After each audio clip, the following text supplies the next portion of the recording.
So here's a fresh new scene right here, and we're going to go ahead and this is not going to be taking too much time. We'll go ahead and create a polygon cylinder. So just go ahead and go to 90, and I'll just go ahead and bring that out like that.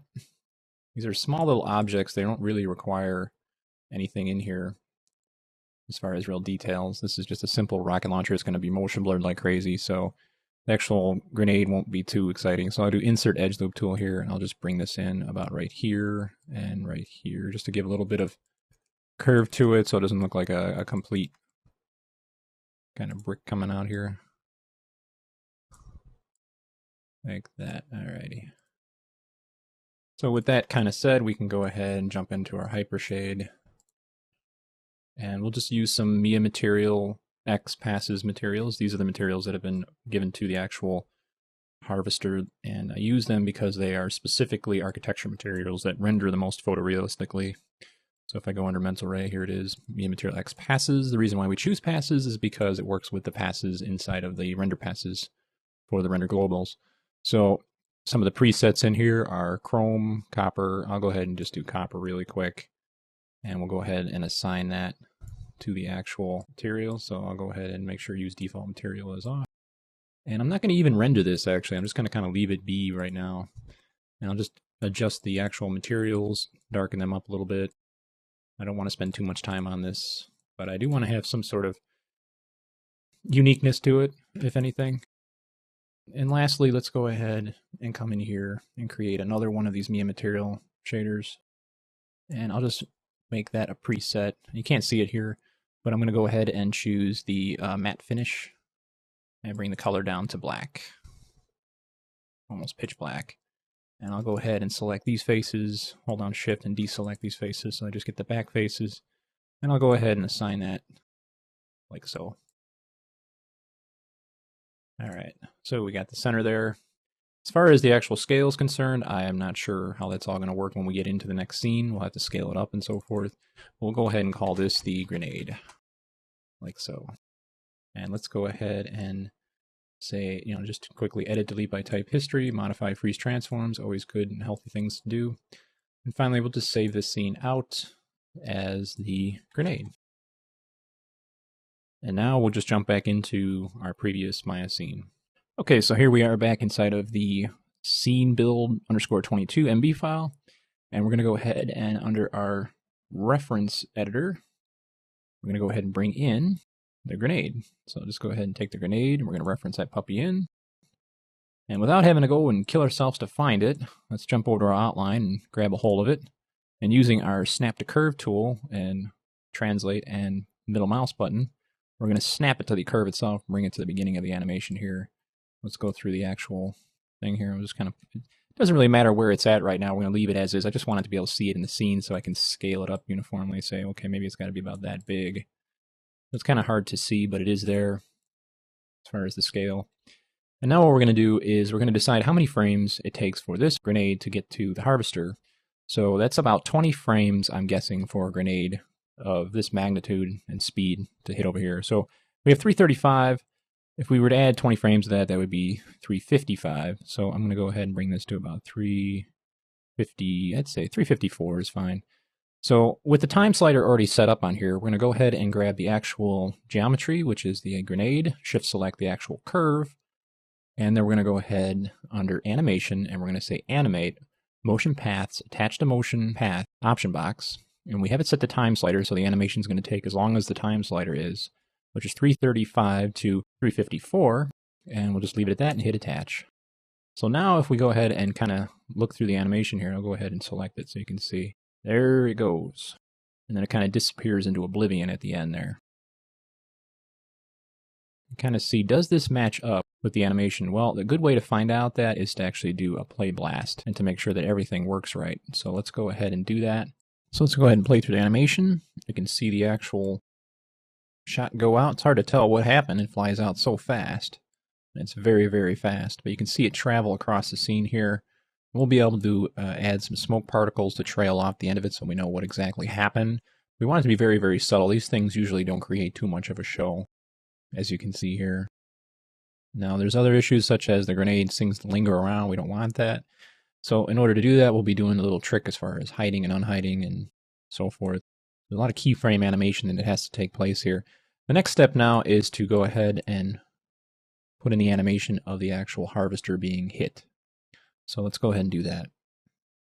Okay, so we're going to go ahead and begin adding the particles of the actual kind of smoke trail from our actual grenade. So what we first want to do is go into our Windows, setting preferences, and we want to go under our time slider and change it back from real time to play every frame and hit save. Now for the sake of this actual animation, we don't want to be slowed down by the image plane, so I'll go ahead and hide the camera here, and we can kind of play through the animation and see. Here's the actual grenade itself, and its visibility is currently through the entire shot. As you can see, as we scroll through, it's still out there, and we're going to have to change that when it comes time. So the first thing we're going to do is have this emit. So we're going to go to dynamics, and we're going to go to particles, emit from object, and we'll just go ahead and use the default settings. And let's go ahead and see what happens. So what we get here is kind of like a nice shootout here. And there's nothing happening to the particles. They have nothing going on to them. They're just kind of sitting in the air like as if in a vortex in space. So the first thing we want to do is go ahead and set the emitter rate of the actual emitter itself so that when we get going here, we actually have like a start and stop. So at frame 335, let's go ahead and jump over to our outliner. We're going to go ahead and grab the emitter that was created. And the first thing we want to do is take a look at the emitter rate. So here's the rate, and at frame 335, we're going to go ahead and bring this down to 0 and hit set key. At frame 336, we're going to bring this up to say something like 20. And we'll hit set key. Now as you can see, we got 2 tick marks here for the beginning. The other thing we have to do is to make sure for the particles themselves, under the particle shape, coming down to time attributes, we want to put in the start frame of -335. And what that does is when we kind of go back, we won't get this ball effect here and kind of pull back to the beginning here.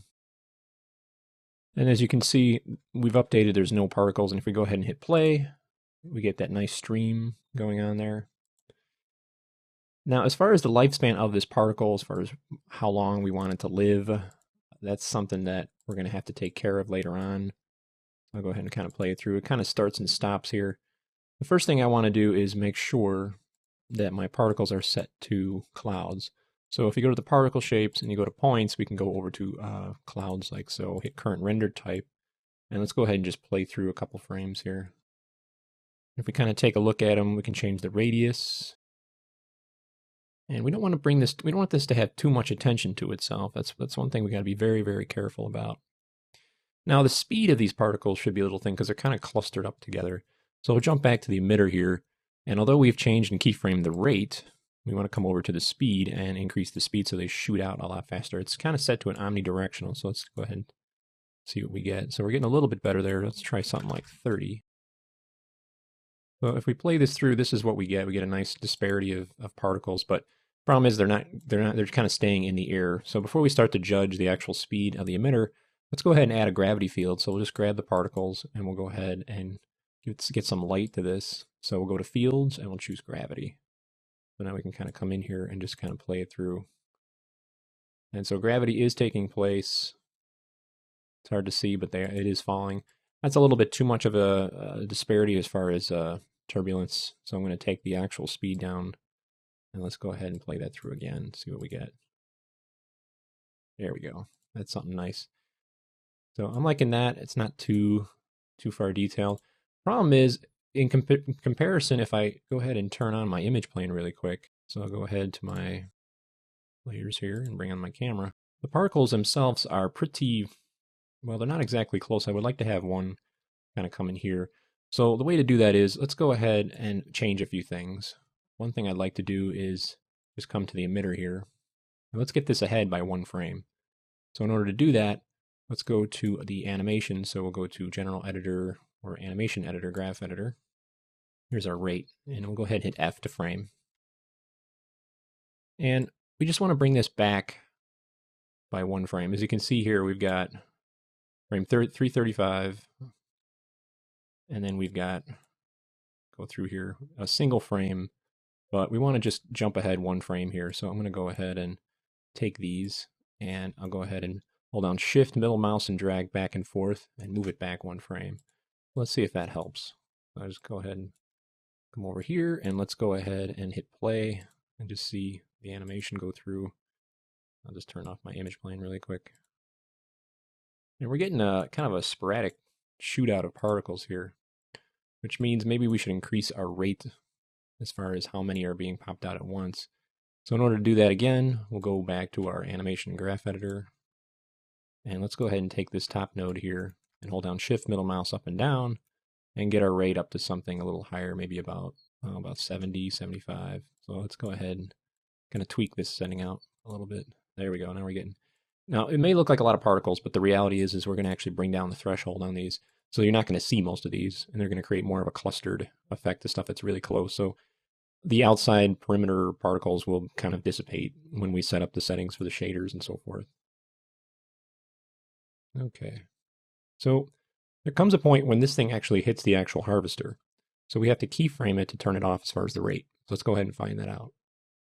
So I'll go ahead and jump into my perspective view, and let's go ahead and just go through here frame by frame by frame. And I'll just go ahead and stop it. And I think we hit it pretty well here. We're almost there. So we'll go ahead and step forward one frame. And I would say about right there is fine. So we're looking at a frame of 357. So what I'm going to go ahead and do is keyframe the rate of 75. And then I'm going to move one frame up and set this to 0. And then again, key select. So if I go ahead and frame it up inside of my graph editor as far as the rate, this is what we get. We get this kind of immense just automatic stop. And if you want to get really, technical, we can come in here and make this a linear key set. So it's just boom, boom, boom, just so you can understand a little better. So that when we keep going here, let's go ahead and play it back to the beginning here. And there we go. Boom. We get the particles falling. And a lot of this is going to dissipate when we get to the actual particles themselves. There's a little bit of extra particles kind of hanging around here. So if we wanted to, we can again go into our animation graph editor and move this back. So I can grab these right here and maybe bring them back maybe 1 or 2 frames so that we don't get this extra cloud. But it doesn't matter anyway because we're going to have an explosion there. And with that going, we're not going to worry too much. So kind of look at what happens. So as far as the actual threshold's concerned, we're going to worry about that later to have these particles kind of disappear. Let's go ahead and just take a look again from our camera perspective again here. And I'm going to go ahead and play the animation through a little bit. Let's go to our actual camera here. Let's turn it on. And what's cool is we've got it basically starting where the gun is, which is nice. I'll go ahead and play this. This will be a little choppy. So let's go ahead and kind of play that through. I'm still a little concerned about the actual rate as far as how many particles. I don't want to have too many. So I think I'm going to go ahead and jump back into my animation editor again, or my graph editor.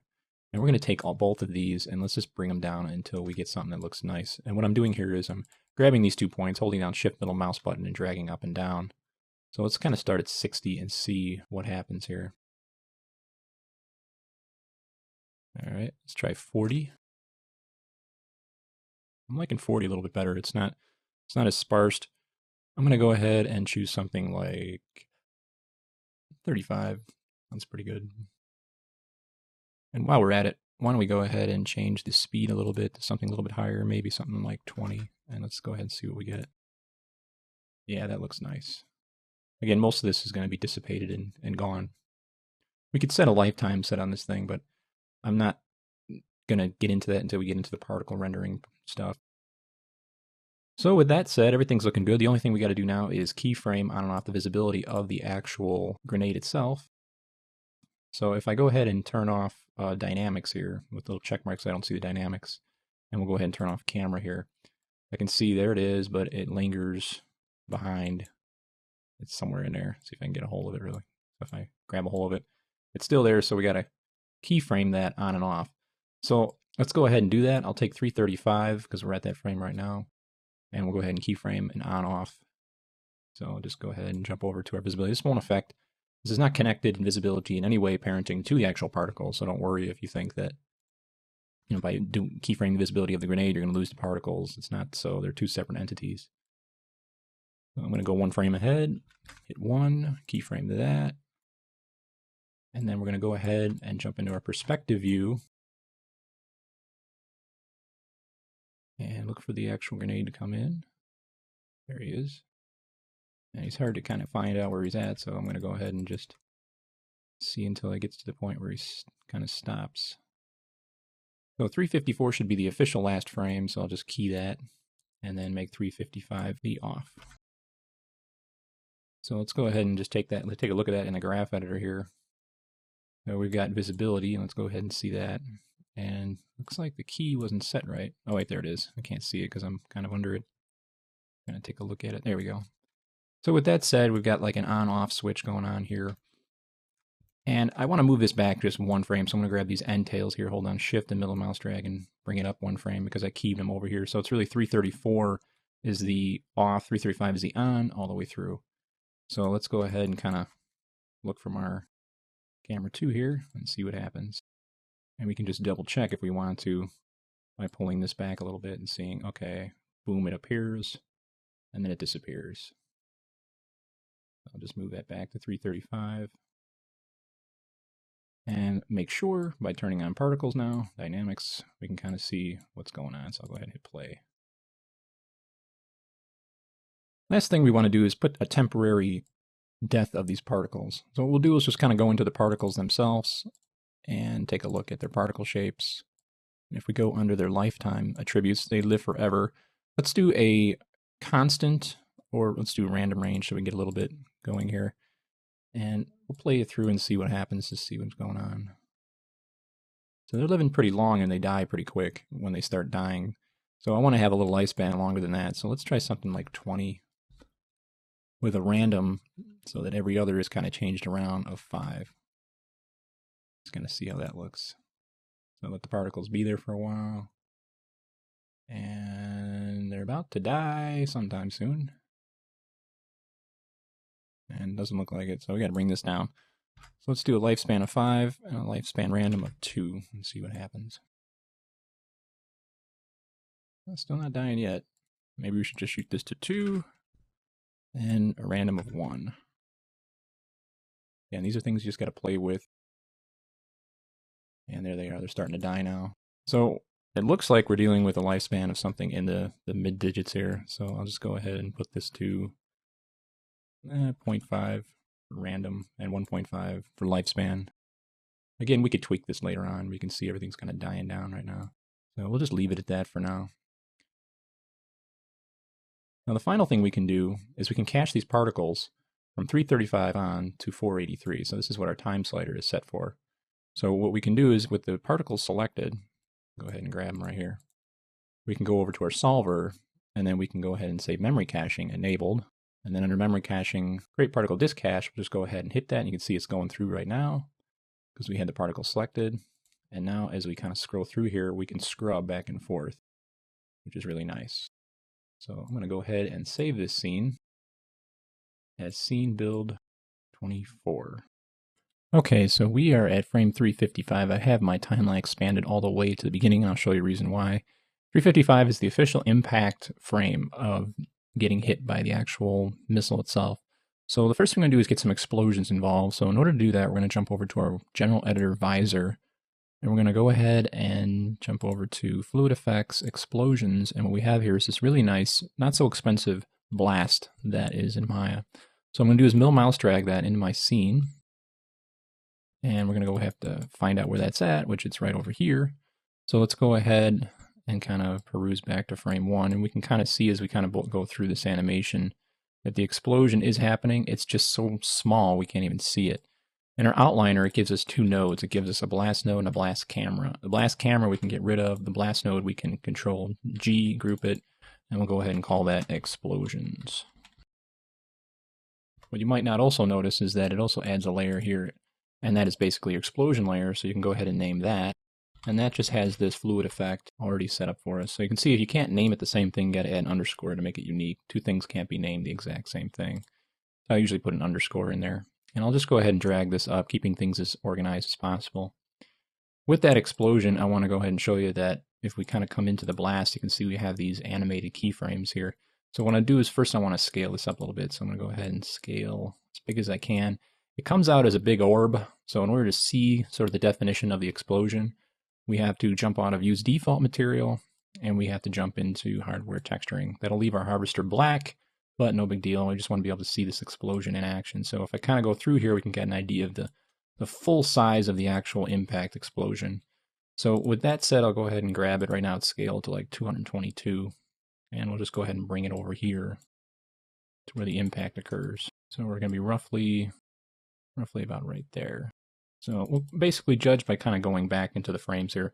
So we know that 335, let's go ahead and jump back and just find out where our impact occurs. So you can see the animations already has the explosion roasting away, but we don't want that. We want to get to the point where we had right here, which was 355. That was the actual explosion point. So we're going to reset the keys that are on the blast to start to expand at 355. So we got to move these keys to 355, which is right here.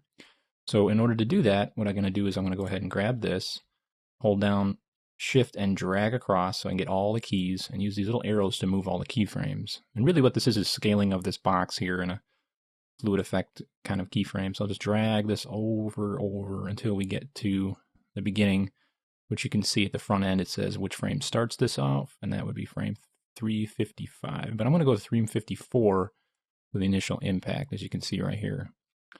So with that said, let's go ahead and kind of look through the animation here, and we can kind of see this boom kind of explosion going on here. We still have this cloud kind of here, so we're going to have to keyframe visibility on off of this fluid effect container. So I'm going to jump over to the explosions tab here, or the group node, and we're going to jump over to frame 355. That's the official impact, or we should go to 354 probably. There we go. And we want this to go spot on bullseye to where it's at in the scene here. So it's kind of hard to see with all this noise here. So if we wanted to, we might want to switch over to use default material, and that just allows us to see the meshes in grayscale again.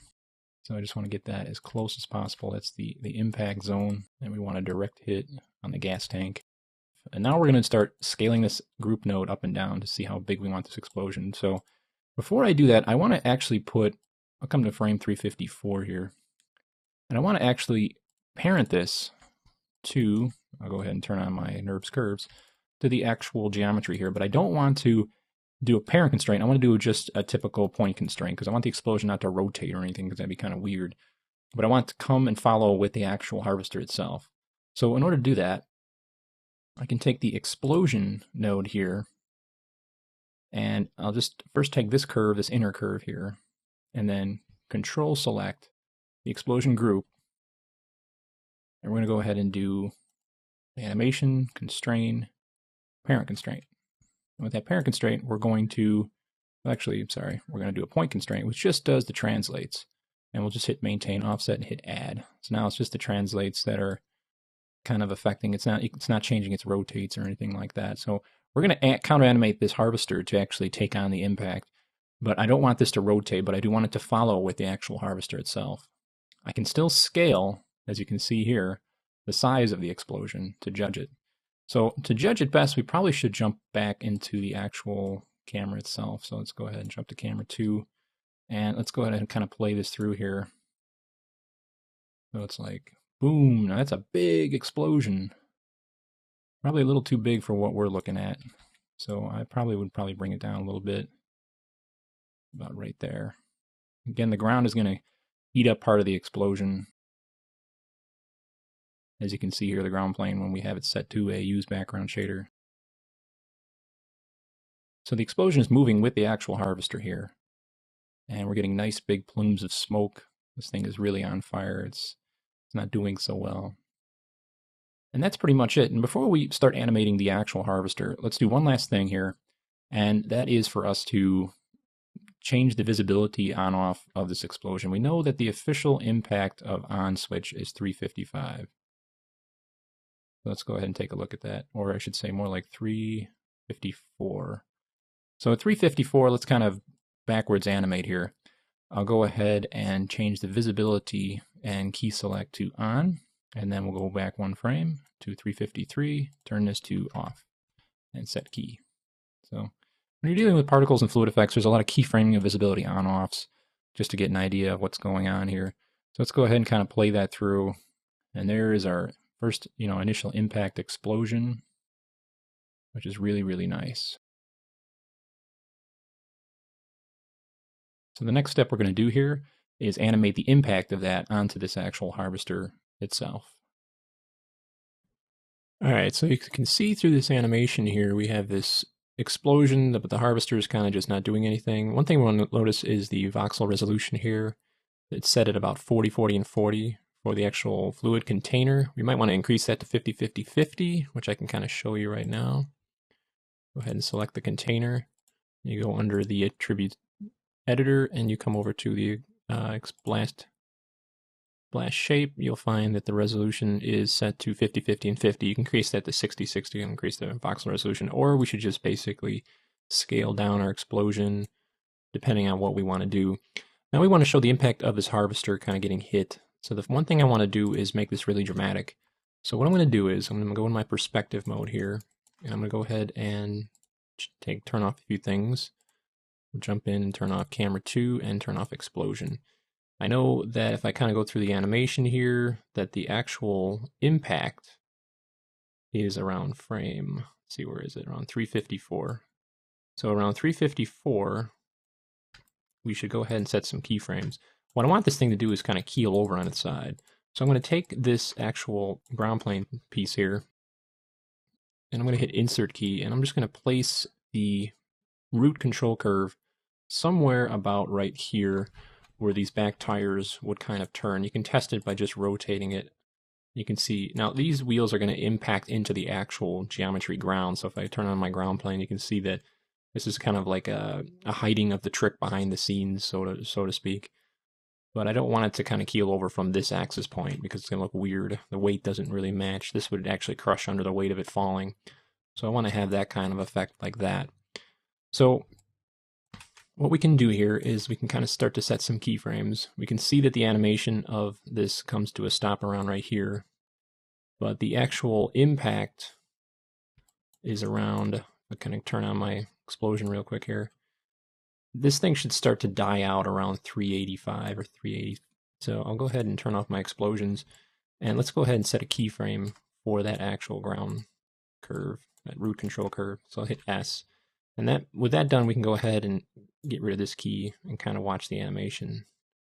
So I just have a basic kind of part where it actually starts to kind of come to a stop. But what I want to keyframe now is just the rotation values, as you can see here under rotation X. So we're going to set those and do those individually. So about the time that it gets hit, so I'm going to go ahead and hit like right there. We already have a keyframe for rotation, but I'm going to make another keyframe right here of it getting hit. So it's going to take a long time for this to get kind of knocked over. So at frame 441, I'm going to go ahead and right click on rotation X and say key selected, so that if I go under my animation graph editor, I can see I have an extension of the rotation here. So here's the rotation, and I can keep going with that. So at this point, I'm going to go ahead and hold down my shift middle mouse button up and down and start to rotate this so that it kind of turns over on its side. And while I'm at it, I might want to move this key, so I'll grab it and hold down shift and left and drag it farther out. And you can see it being dragged. A little tick should start to show up on here. So I'm just going to pull it back, and 475 looks like a good starting point for that. But again, this is a number that we have to really start to crank up. So let's go ahead and do so. And I can just kind of figure it out just by taking it right here and shift and middle mouse dragging it up until I get to something that I like. So kind of come to a nice kind of impact there. And I'll go ahead and frame this out by hitting F. And we'll go ahead and just take this and basically leave it as is. What I want to do is increase the rate at which it impacts, because it should be an increase. As something keels over, it's a slow keel and then the increase of the keel over. So what I could do is I can take this tangent here and increase it like that. So there's an increase and then an impact. So it's a slow increase and then gets a lot faster as we go along here. So let's kind of take a look at that. It's like a big bam like that, knocks it over. Now what I also want to do is show kind of a distress from the actual harvester itself. So I know it gets impacted around 354. Let's go ahead and, so I'll go ahead and keyframe that at 354 right there. And then at frame 360, I want to really, first off for 354, I want this thing out of the ground. Hit S. And then about 360, I want to kind of show kind of like an impact, like if somebody got shot with a gun, their hands would kind of flail up, and that's kind of what I want to have for this. So again, I go back to the first official impact frame, 354, set a key, come about 360-ish, and show kind of like this knee-jerk reaction that the thing has. It's like that. The last thing I want to do is start to animate these little guys right here. So I'm going to take these two outer objects here, and what I can actually do is just animate this outer curve here, and I'll set a keyframe at 3, right where it impacts, around 354, hit S, and then a couple frames in, really show an impact of this thing, just like bam. So it really gets hit, and then I want to have it kind of flail down and then shut down officially by bringing it down, so that when it kind of, we're crushing the rig, as you can see here, things are breaking. But now the last thing I want to do is kind of key adjust a few things. One, of course, I'll go ahead and turn off my ground plane, and that's this guy right here. His rotation seems like it's a little too late, so I want to bring that back, as you can see. So how do I do that? Well, you best be doing it in your animation graph editor, where we can go back to our rotation here and just grab this and start shift middle mouse dragging it back. Now we can kind of see there's the rotation, and I really need to back trail this as much as possible. So again, we've got the impact, it's like bam, and it just gets knocked over like that. Now the translation, let's go ahead and take a look at that. Kind of comes to a stop when it kind of gets hit, and I want to keep going a little bit, just a touch. So with that said, I want to move this forward a little bit, and I'm just keyframing the translate X by saying key selected. And I'll go ahead and flatten this out and spline this a little bit. So let's go ahead and take a look at that. Here we have an issue with the actual rotation. Let's go ahead and take a look at it. Come over here and find when we kind of impact, and I'm going to just judge it by turning on my ground plane here. At what point do we initially stop this impact? Which I think is right about here. So if I want to, I can go ahead and set a key here. So I'll go ahead and do that for the actual rotation X. I'll say key selected. So we got that. We can go ahead and delete this key. And again, we want to keep this a sharp spike because we want it to really impact when it wants to speed up once it hits the ground. So once we get an initial key of it slamming to the ground, it kind of would bounce up a little bit. So we can go ahead, and if we want to rotate it up just a touch, make sure I'm just animating the actual rotation X. I'll key that, and then we'll just come back a little bit here and bring it back. Key select. There we go. So let's go ahead and kind of take a look at that. I'll go ahead and flatten this out a little bit. See what we get. A little too fast for my taste, so let's go ahead and extend this out. So I'll grab these last two keyframes here. Or better yet, again, you got to be careful when you do this. You got to go in your graph editor and pull this out individually, because you can actually start moving other keys. And I can go ahead and grab this key right here.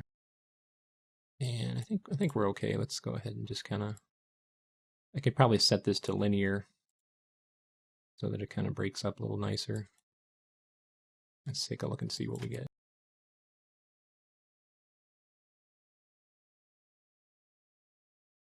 Yeah, it's looking nice.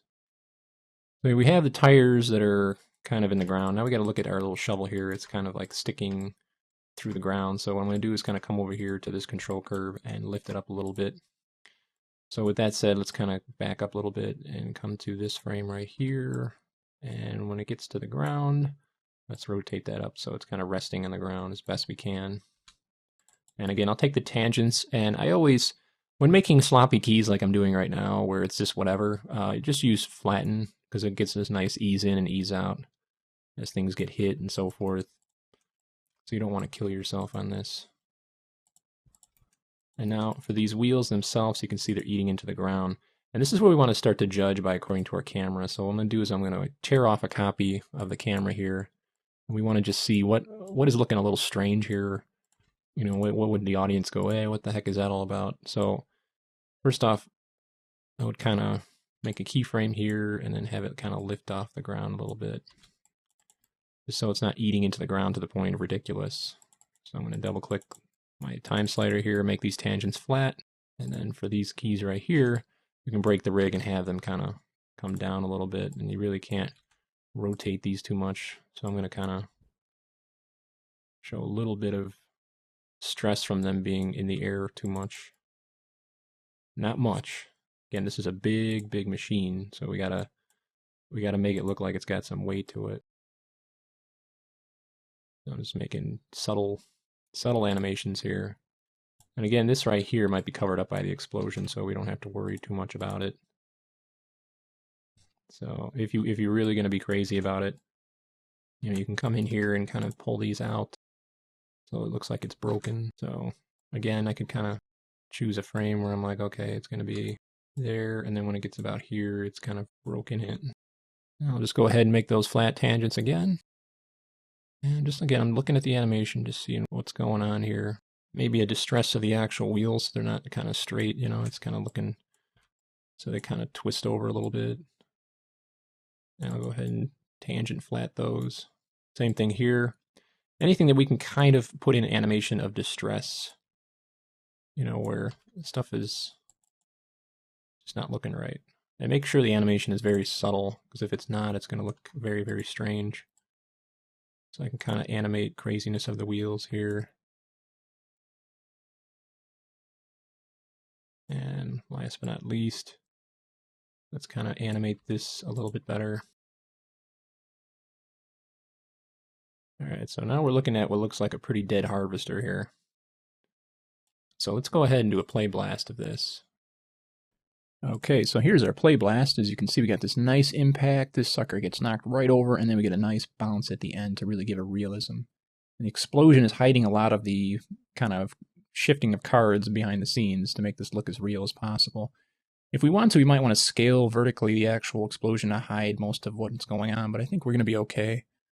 I just really wanted to end this with a really nice, cool impact. And you can see, I know this is hard to see at 15 frames per second, but right here we have a nice bang and then bang again. So it's like a impact. When something that big hits the ground, it really hurts, and it's got to bounce at least once, but real subtly, because it's a lot of weight hitting coming down. All right, so it's time for some cleanup here. Let's go ahead and see what we can clean up. I want to take the curves of particles in the gravity field, which have to do with the grenade particles, and group those. And I'll just call them grenade underscore particles. And I'll go ahead and create a group for that. Grenade underscore particles with an underscore, so the naming isn't the same. I'll go ahead and group that in. Add selected objects. The grenade itself needs a layer, so I'm going to go ahead and create that. And as you can see, it added a 1 again, but I don't want 1s. I want to have it nice and clean, so I'm going to put underscore. And I'm going to put that in. So what we usually do is just start to turn off all these layers, and if there's anything that remains, then we know that there's something that needs to have a layer. It's always good to have everything to have a layer on here, as you can see here. So I'm kind of going through this emitter right here. As you can see, it's in the scene. It doesn't have any sort of hidden, so it's okay to have that there. I'm not going to freak out about it. The one thing I want to do, though, is take care of this Harvester 1 animation and cam side that we had taken out just recently. We want to put it back in and parent it back in. So in order to do that, we need to turn on the first harvester here. And I'm going to go to my perspective view and frame it up. And here he is. And there is already animation in here, which will pop back. But just so that everything is correctly lined up, I want to take a look at the rotation of this right here. And I want to get this back to orientated, because when you start to parent something in, you want it to have it perfectly parallel or perpendicular to the model. So a good thing for us to do is probably just to come in here and just to keyframe the actual placement node, just so that we have it here. And I'll go ahead and set this to 0. It's really the rotations that are concerning me, as you can see here. So with that said, I can go ahead and parent this in again. Or if I can do this, I think it was 180. We'll go ahead and put it back to 180 because we don't want to flip that camera around. So with 180 set up as is, we'll go ahead and take our camera side node, and we'll come in here to our control curves and come to our root control curve. And again, we use the old phrase child control select parent. So child parent, and then we hit P, it goes in there. And just to double check, let's go ahead and jump into our orthographic camera side. As you can see, we're going to have to turn off grid for now, just so we can see, and we are perfectly looking down. We're not off to some kind of offshoot side or anything like that. But as you can see, we need to have this kind of pop back to the way it was. So as you can see here, it is set to a key. So if I kind of move the mouse a little bit back and forth and hit escape, you'll see we're back to our negative 177.175 rotation, but our placement or camera node here is still looking straight onto the model, which is important as far as, orthographics, because orthographics don't lie, and they're great, again, just for animation purposes. So that pretty much is that. Let's just go ahead and double check what we have here. We have a couple of these reference nodes here. I might use those in the future just to be sure. But as of what I can tell here, we're kind of doing good. And again, it's just good practice to keep things nice and clean so that, you're just organized and you know where everything's at, and you can just go ahead and grab it. The other thing I might want to do is kind of move these two layers down here to near the explosion stuff. So I'll go ahead and bring that, just to have a nice organization inside your display layers to kind of keep things together that should be together, such as explosions and so forth. Ground plane, I'm going to go ahead and move that somewhere around by actors, because that kind of associates with that, and the cameras are down here. So far this is looking pretty good. Foreground mask, I could probably bring that again down by the ground plane here. And everything is looking pretty good, so I'm going to go ahead and save this as scene build 28.